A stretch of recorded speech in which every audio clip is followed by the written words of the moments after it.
Hello everybody and welcome back to the channel. I'm your host, God of Heroics, and today we are talking about Dragon Ball Daima episode 12.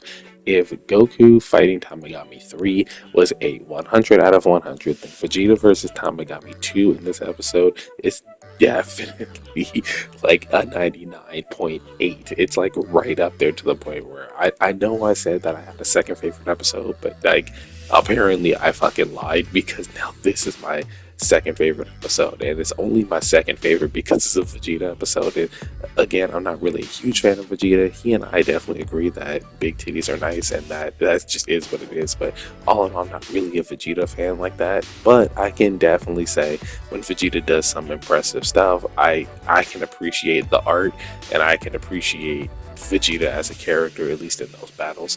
So anyway, we're going to talk about Vegeta and how he impressed me in this episode and turned this whole thing into my second favorite episode, only second to Goku, which is very fitting. So if you like these kind of review videos, like the video, subscribe to the page and hit that notification bell so you can be notified to all future uploads. And without further ado, let's get started. This episode continues where the last episode left off, with Vegeta getting knocked into the water, presumably being eaten by the Kraken. Goku goes to check on him, and it turns out that the Kraken didn't eat him, but Vegeta was actually holding back the Kraken's tentacle. He pushes off and then goes to fight Tamagami 2. I promise you, he is super locked in this episode, by the way. Like, you remember when he went Majin Vegeta and he was just like, yeah, I just want to fight Kakarot. I don't give a damn about nothing else. It's like that. Like, the Kraken is right here trying to eat this dude, trying to brutalize him. And Vegeta's like, I'm fighting Tamagami number 2. I don't give a shit about that guy right there. So he goes to fight Tamagami 2, and he gets knocked back towards the Kraken. And this kind of happens a couple times, but eventually the Kraken does get to eat Vegeta. And then Vegeta flexes Super Saiyan 2 while he's inside the Kraken. He had already gone Super Saiyan 1 to escape him when he was trying to eat him in the water. And now he is using Super Saiyan 2. And after he explodes with energy of Super Saiyan 2, the Kraken just sort of fucks off. He's like, yeah, I don't want to do this no more. And the Kraken leaves. So then it's just Vegeta versus the Tamagami, and their battle continues.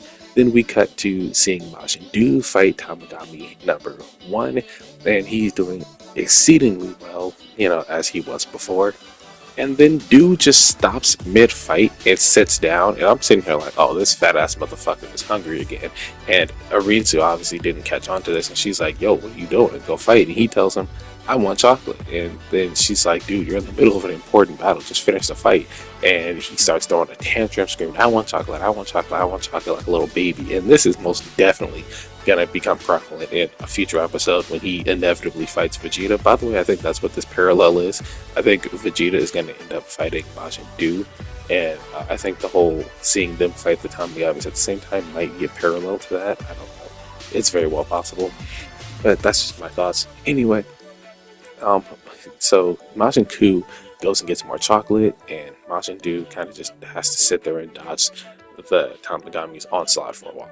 We cut back to Vegeta fighting Tamagami 2, and their battle seems evenly matched until Neva basically uses his magic to enhance the Tamagami's power. Originally, I was looking at this like, wow, that's cheating. But after seeing what actually happened, it's not really cheating. It's just that he kind of just kickstarted something that was inevitable to happen anyway. So if you remember in Goku's fight with Tamagami 3, Tamagami 3, after Goku went Super Saiyan, he entered like this overheated mode where his upper body was like was basically like a burning red, like a hot metal, and the rest of his body was like glowing red, and he had like this crazy boost of strength.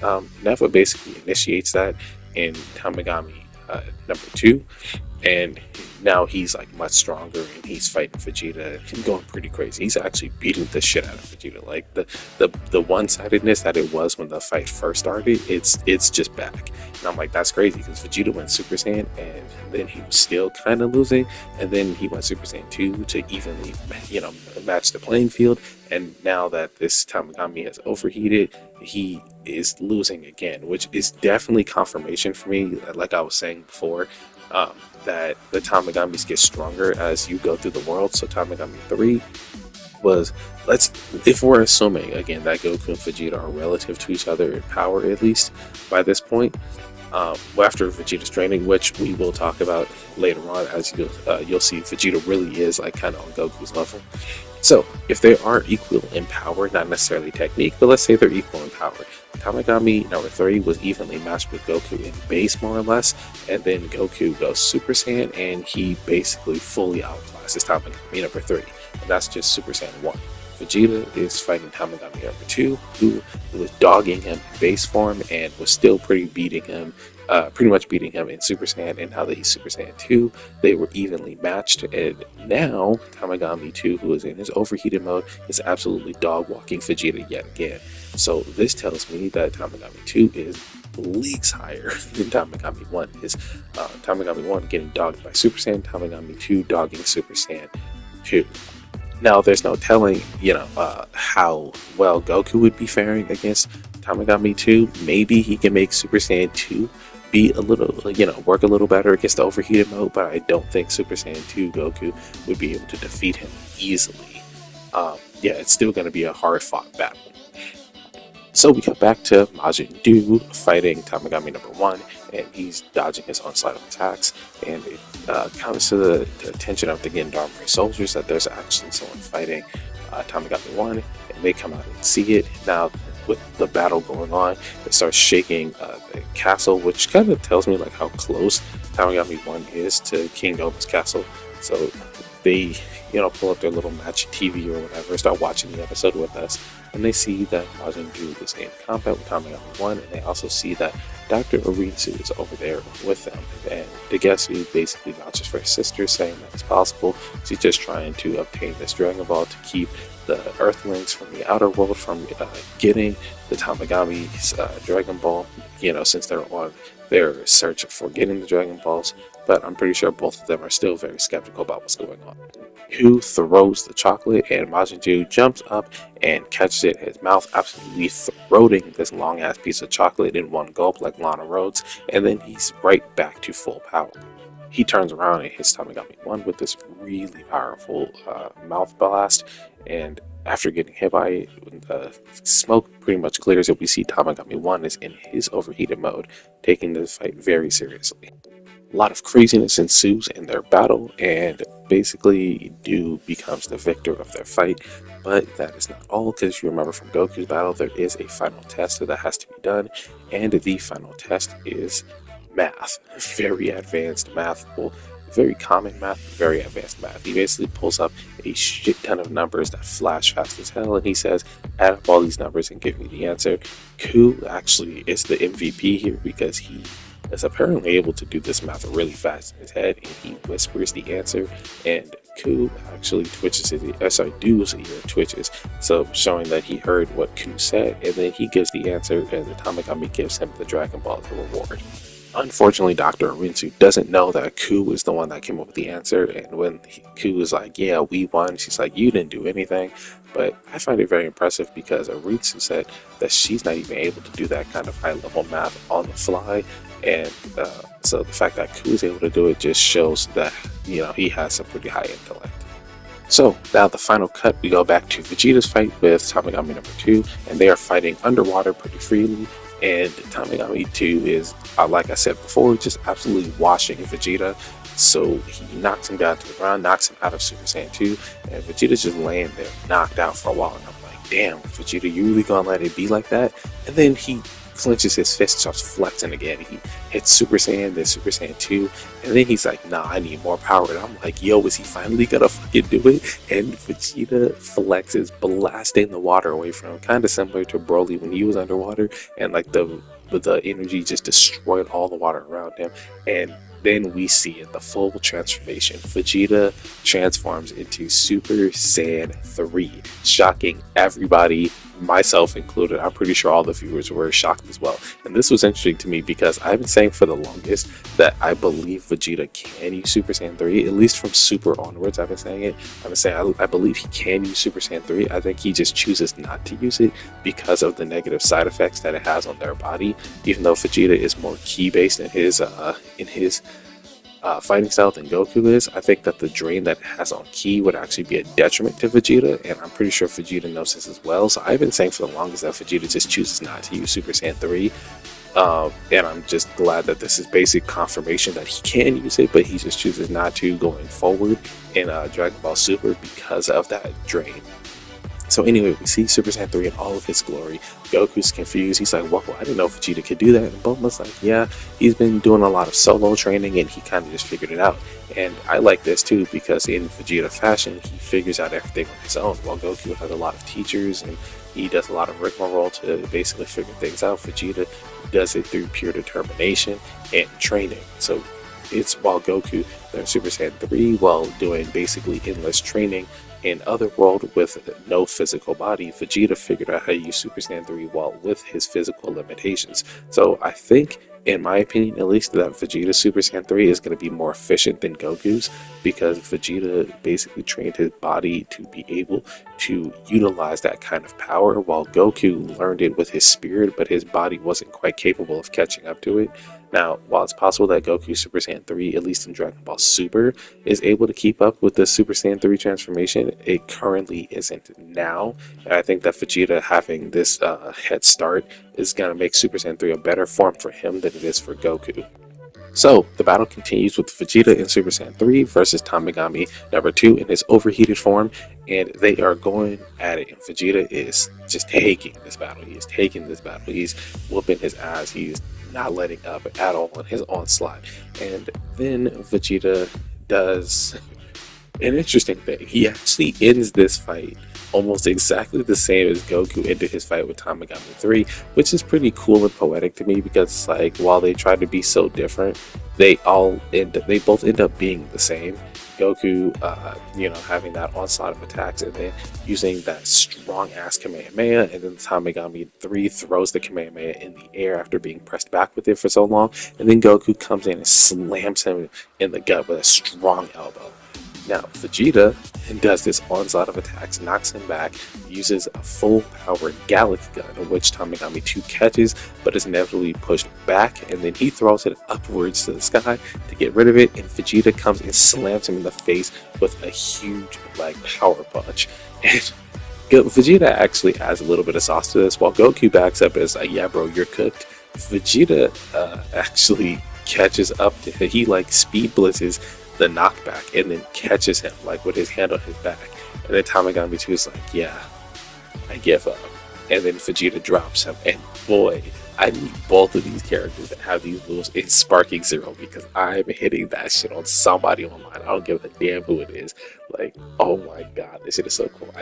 We need this. You know what? We're gonna talk about that in a different video because we're gonna talk about the DLCs. That's a different video. I'm so excited. Oh my god. Anyway. So we go to the test to see what the test is, and it's a really long ass word problem. I'm not going to get into it, but basically he says that this character named Johnny, who was a snake, has some biscuits, and basically goes on this adventure, and all sorts of stuff is going on where he loses the biscuits, gives some of the biscuits away, blah blah blah blah, and then at the end he asks how many biscuits does he eat, and Vegeta's answer is very surprising because while everybody's working out the math, Vegeta is just like 0, and his answer is 0 because snakes don't eat biscuits. That's interesting because I was sitting here actually working out the math problem as it was going along, like Goku and Bulma were. But no, and then Tamagami's just like, "Yeah, you're correct." I'm like, holy shit, he's so right. And Vegeta confirms that they had snakes on planet Vegeta, so he knows that snakes don't eat biscuits. I'm like, wow, that's pretty cool. So they got Dragon Ball, and now they're on their plane on their way to the second Demon World, which is going to make things a little bit complicated, but a little bit easier as far as getting the Dragon Ball from Dr. Arinsu and her team of Majins, mainly because that math problem that was done, nobody's solving that. Bulma could probably solve that in her head, but Bulma's not going to fight Tamagami 1, so there's no way she'd be able to relay that information to whoever would win, whether it be Goku or Vegeta. I had always theorized that Goku and Vegeta would both have tried the fight with Tamagami 1, and then seeing how outclassed they were, they would have to fuse using the meta bug, but I guess not. So now they're going to end up going, and I feel like Piccolo's going to end up fighting Majin Buu since he hasn't had a battle yet, and then Vegeta is probably going to fight Do, or Vegeta and Goku fight Do. They'll probably have to fuse. Because let's keep it real, if the Tamagami get stronger as they go along, that means that the Super Saiyan basically power clipping over overheated Tamagami 3, and then Tamagami 2's overheated form being stronger than Super Saiyan 2, but being defeated by Super Saiyan 3, that means that they're going to need something even more powerful to defeat Tamagami 1. And if Tamagami 1 was defeated by Majin Buu, who only needed a bar of chocolate to finish that fight, then he's leagues more powerful. They're gonna need to fuse to fight Majin Buu. I feel like that's the case. But even if Goku goes Super Saiyan 3 and Vegeta is Super Saiyan 3 and they fight together, I don't feel like the fight defeating Majin Buu, especially if he just ate some chocolate, is going to be an easy task. They might be able to appeal to the inner heart of one of these, one or two of these Majins, but at the end of the day, there's no way that they're actually like defeating Majin Buu by himself. And oh my god, if Majin Buu gets pushed back and he actually, considering how much Majin Buu he is, if he actually gets pushed back and absorbs Ku to become even more powerful, oh my god, that's going to be so interesting. I'm just throwing ideas out. So if it happens, it happens, and cool, I called it. But do absorbing Ku and then fighting like the fusion bug version of Goku and Vegeta, or even if they use the Potara earrings and Supreme Kais with them, that would be cool. Like, I would love to see a mini Vegito. That'd be cute. It would be fucking cool as well. Especially if he goes Super Saiyan 3 with Goku and Vegeta both knowing Super Saiyan 3. There's no reason he can't. But I would love to see the Metabug fusion, like what their fusion bug version was like and what its name would be. It would probably be some kind of like, I don't know. I can't imagine. Leave it in the comments what you think their Metabug fusion name would be. It could be like a Cacbot Vegeta mix, or like Kakito, or Kakarita, or something like that. This just sounds so weird. I know in the manga, Vegeta was actually Vegerat or Vegerato, so I can't really fuse it that way. Maybe it'll be another Vegeta Goku name, how there's like Gogeta, maybe like Vejiku or something like that. I don't know. Let me know what you guys think in the comments below. But pretty much that ends the episode. I'm just spitballing about future ideas, what I would like to see. So anyway, that's pretty much going to do it for me. Like to be subscribed to the page, hit that notification bell, and in the comments, let me know what you think about this episode. And like I said, let me know what you think their fusion name would be if they were to fuse with the Metabugs. I think Vejiku is pretty cool. But let me know what you guys think, and I'll see you guys in the next one. Peace.